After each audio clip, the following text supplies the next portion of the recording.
ختم کیا جا رہا ہے۔ اے مسلمانوں، ہم کچھ نہیں کر سکتے مگر ہم کو دعائیں کرنا چاہیے، ہم کو گڑگڑانا چاہیے۔ یہ ہماری بے عملیوں کا نتیجہ ہے، یہ ہمارے گناہوں کا نتیجہ ہے، یہ ہماری بے عملیوں کا نتیجہ ہے، ورنہ ایسا نہیں ہوتا۔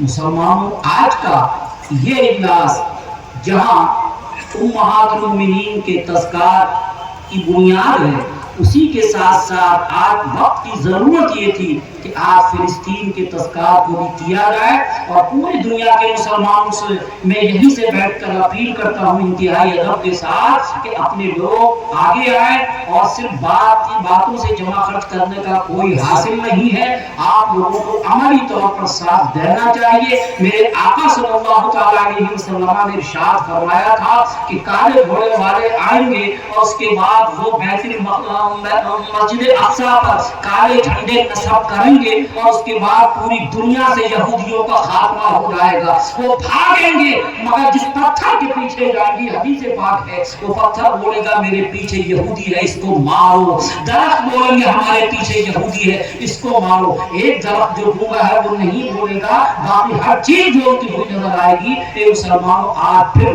زمانہ اپنے آپ کو دوہرا رہا ہے، تاریخ اپنے آپ کو دوہرا رہی ہے۔